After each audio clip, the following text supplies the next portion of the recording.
Alright, mga kababayan, mga kaibigan, mga katokis at mga kapots. Welcome po muli dito sa Simply Tokis Vlog. Kamusta po kayong lahat?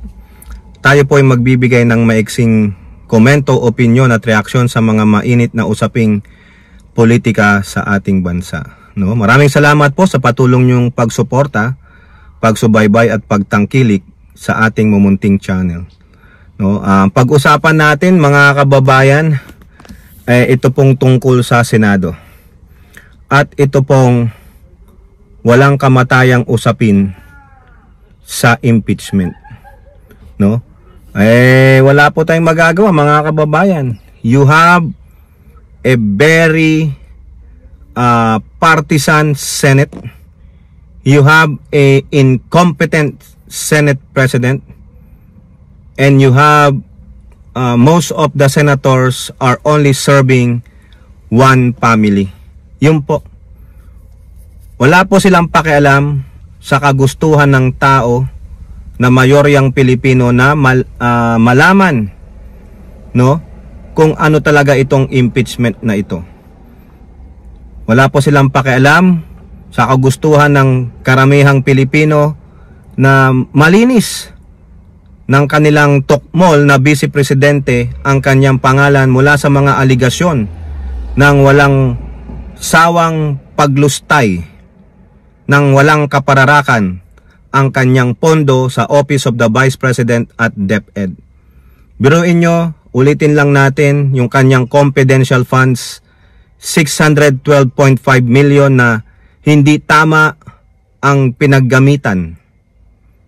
No, ayaw nilang ipakita ang mga ebidensya sa mamayang Pilipino na ipapakita ng prosecutors. Pinipigilan po ng mga senator na ito kasi bakit? Baka meron pang iba na lalantad na kabalbalan, kagaguhan at pagnanakaw ng kanilang pinoprotektahang Duterte di umano. No? Biruin nyo, tumakbo sila nangampanya pero hindi sinabi ang totoong pakay nila. Ang mga ikinampanya nila ay ang mga kunwari, mga kasinungalingan na mga plataforma tulad na lang ng 10K sa bawat pamilya, tulad na lang ng libreng elektrisidad. No, sila na ang magbabayad ng inyong electric bill 2,000 pababa. Paano gagawin 'yan? Pagtaas ng sahod ng mga manggagawa, paano gagawin yan? Hindi nila sinasabi yon. Hindi nila sasabi na kailangan mo nang gumawa tayo ng panukalang batas, susuriin mabuti, pagtatalunan sa plenaryo, kung makakapasa, kailangan maaprubahan ng Pangulo. Kung hindi makapasa sa plenaryo, kung hindi ka nga makasulat ng batas kasi wala kang alam sa pagsulat ng batas. Di po ba? Hindi mo alam yung magiging economic repercussion ng sinasabi mo tulad nung sinabi ni Marcoleta na pag nanalo di daw umano sila, libre na ang inyong electric bill 2,000 pababa. O nanalo na siya. Antayin yung makapasok siya sa opisina niya after ng sona ng Pangulo sa susunod na buwan at doon dalhin nyo ang mga electric bill nyo na nagkakahalaga ng 2,000 pababa kasi lilibre niya na Di po ba? At ito nga pong impeachment na ito mga kababayan ay talaga pong binabalewala ng Senate President. Talagang nilabag niya na po ang nasa konstitusyon. Biruin nyo no, mga lawmaker sila. Dapat unang-una alam nila ang nasasaad na mga artikulo sa ating 1987 Constitution. Dapat alam din halos nila ang lahat ng batas na naisulat, na aprubahan. Pero wala po Yung iba sa kanila pamukbang-mukbang lang. Yung iba sa kanila pa-travel-travel lang. Yung iba sa kanila papasok, magkukuya-kuya-kuy, magpapa-beauty-beauty sa kanilang opisina. Wala po Ganun po, after ng kampanya nanalo, wala na. Hayahay na sila sa Senado. Feeling powerful na po sila mga kababayan. Tapos pag na-call out mo sila, pikon na pikon sila. Mga iyakin, mga balat sibuyas. O itong impeachment mga kababayan, nanalo ang mga Duterte Black. Biruin nyo, sa Senado may Duterte Black. Bakit Duterte Black? Bakit hindi sambayan ng Pilipino Black? Bakit certain family lang ang inyong proprotektahan at pagsisilbihan? Tulad ng ginagawa nila Amy Marcos Manotoc, si Bato, si Robin Padilla, si Bongo, si Marcoleta, at yung iba pa na nandyan na sa Senado. Alam nyo na yan. No? Maski na hindi sila magsalita, alam nila, nakakampi nila ang mga Duterte. Takot po sila eh. Baka naman sila po ay nakinabang sa kagaguhan ni Duterte at nagbabayad utang sila. Ayan po yung quote card na sinabi ni Amy Marcos Manotoc. Wala na. Dead na ang impeachment. Kahit na ano pang gawin ninyo, talo na kayo. Yan po ang tahasan niyang sinabi habang siya ay nandoon sa dahig. Dito, maraming mga pro-admin ang talagang sinasabi niya, maski na kokonti kami, talo kayo. Maski na umusad pa itong impeachment sa July, talo pa rin kayo. O nakita nyo na, nagbigay na siya ng kanyang posisyon sa impeachment. Bakit nyo pa kasi inuurong? Urong kayo ng urong. O maski na pumunta pa yan sa July, talo na kayo. Ano ang basayan niya? Bakit niya sinabing yung past tense na, talo na kayo? Bakit? Nakita niya na ba yung mga ebidensya na ipapalabas ng prosecutor? Napag-argumentahan na ba ng mga depensa ng kanyang kaibigan? Bakit niya nasabing talo na sila? Yun yung sinasabi niyo, nakatulad rin siya ni Robin Padilla. Meron na sila kaagad yung Duterte Black, alam na nila ang gagawin nila.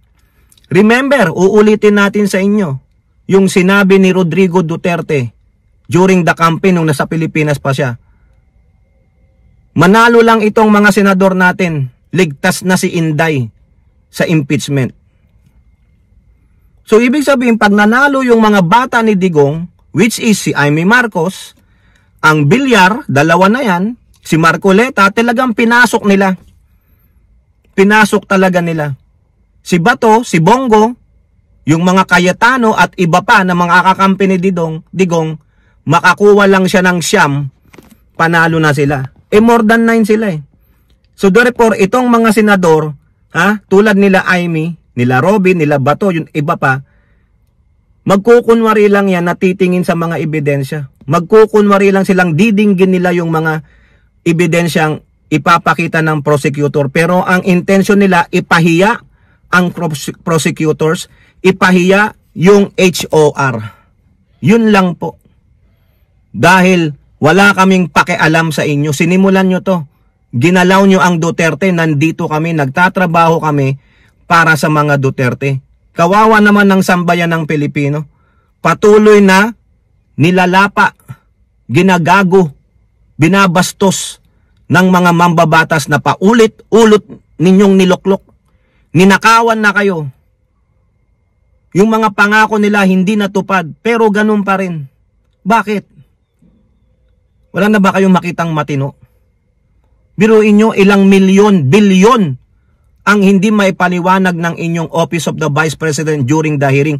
Ito na ang pagkakataon para mapaliwanag niya kung saan niya, paano niya dinala, ginastos ang pera. Lalong-lalo na yung 12 billion na sinasabi ng COA na disallowance, pinababalik. Wala siyang maisagot doon. Paano niya dinisburse yung disbursement funds na dapat ang magdi-disburse yung mga disbursing officers, instead yung kanyang mga bodyguard ang nag-disburse. Labag sa isang batas yun. Pero talaga ang gusto ng mga Pilipino ay yung mga leader na mahilig lumabag sa batas kasi okay lang. Kasi kung lumabag kami sa batas, okay lang, mayroong mga mambabatas na lumalabag sa batas. Itong mga senator ng Duterte, they are example of bad president. Mas kinukonsinti nila yung gumagawa ng mali. Mas okay lang kasi bakit? Pare-pareho silang mga birds of the same feather. Nasa kampon ng kadiliman. Biruin nyo, yung statement ni Amy, talo na kayo. Mas kinadalin nyo pa yan sa July, talo kayo. Bakit? Nadinig mo na ba? Ang mga argumento? Nakita mo na ba yung ebidensya? na totoong mga ebidensya, ha? May ano yon, puncture hole, may authenticated. Nakita na ba ni Amy? Nadinig niya na ba? Hindi. Bakit siya nagsalita ng ganyan? Because alay siya ng Duterte. Pangalawa, best friend siya ng kampo ng kadiliman. Pangatlo, sinabi niya kahit na ako na lang mag-isa, titindig ako kay Rodrigo Duterte. Wala eh. Di ba nakita mo yung bias? Kaya dapat sa prosecutors, they have to file a motion to inhibit these Duterte black senators. Kaso ang problema, majority of them eh. Baka nga si Risa Hontiveros at Kiko Pangilingan lang dyan ang ang bobote ng no eh. Yung isang Judas na Rosas, malamang yan nangako yan sa INC. Nangako sa INC, di umano eh. Di ba kaya nanalo? Di ba? Now, eto namang si Chis Escudero, no? Ang galing niyang mag-delay, mga kababayan. Matalino't magaling itong si Escudero. No, binaboy niya rin ang kagustuhan ng mamamayang Pilipino. Talagang naghanap siya ng dahilan para po hindi mag-move forward ito at mapahiya ang HOR. Silent devil si Escudero. Biruin mo, nung February, sabi niyo wala na, recess na kami. Maaga pa kayong nag-recess. Ha? Bakit kayo nag-recess tapos sasabihin niyo ngayon, ay kailangan i-prioritize namin yung LEDAC bills? Kung talagang mahusay kang Senate President, you want to finish your job na LEDAC bills priority, yung forthwith nga ayaw mong gawin, may priority ka pa? O di ba? Sinungaling lang. Dahil bakit? Gusto niya ma-retain ang Senate presidency seat. Kasi papaboran niya ang Duterte Black. Remember, kinudita nila si Mig Zubiri dahil sa pabor ng Duterte Black. Ngayon, nilagay siya ng Duterte Black as Senate President, kailangan magbayad utang ka. Ganyan po ang mga Duterte. Hindi sila sumusunod sa batas, hindi nila sinusundan ng due process, walang rule of law, kundi pag nakatulong kami sa inyo, bayad utang kayo. Naniningil po ng pautang. Kaya pag kayo tinulungan ng Duterte, nako, magduda na kayo. Babalikan kayo balang araw ng bayad utang. Kaya nga nanalo sila sa Davao kasi nagbabayad utang yung mga tanga at bobong mamamayan doon. Akala nila napaka-power ng Duterte pero ang power ay nasa mamamayan. No? Tingnan natin kung anong gagawin ng mamamayang Pilipino diyan kung hindi matuloy ang impeachment at itong mga Duterte Black ay naging bias. They will not be impartial. Remember the statement of Amy Marcos. Talo na kayo. Maski na dalhin nyo pa yan sa July, talo kayo. Wala kayong magagawa dahil may Duterte Black na mahigit na siyam. Hindi po sila para sa sambayan ng Pilipino, lalong-lalo na ang Senate President. Ha? Ginago lang kayo ng inyong Senate President.